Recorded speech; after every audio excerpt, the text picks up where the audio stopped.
రూ. 200 అనమాట. ఈ రూ. 200 రాజశేఖర రెడ్డి ఉన్నంత వరకు అదే జరిగింది.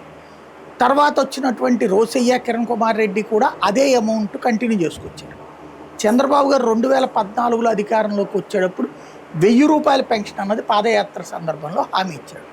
అది నిలబెట్టుకున్నాడు. రూ. 1000 పెన్షన్ ఏకంగా డబుల్ అయిపోయింది కదా, అది భారీ స్థాయిలో వచ్చినాయి పెన్షన్.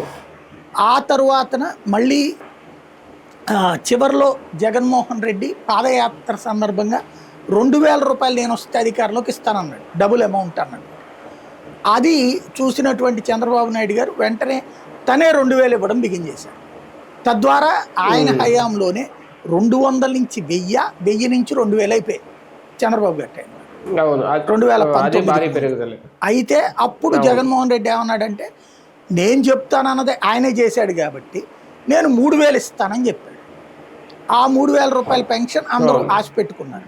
కానీ తన అధికారంలోకి వచ్చాక ఏం చేశాడు, ఒకేసారి 3000 కాదు, దశల వారీగా పెంచుతాను అని చెప్తూ, నేను అప్పట్లో చెప్పింది కావాలంటే మీరు వినండి అని చెప్పి అటు అసెంబ్లీలో బయట ఆడ పార్టీకి సంబంధించిన అధికార ప్రతినిధులు కూడా పదే జగన్ దాన్ని రిపీట్ వినిపించారు. ఏది పెంచుకుంటూ పోతానన్నాడు అని. ఆ పెంచుకుంటూ పోతానన్న లెక్కన ఒకేసారి రూ. 1000 కాకుండా ఏడాదికి రూ. 250 చొప్పున పెంచుతా.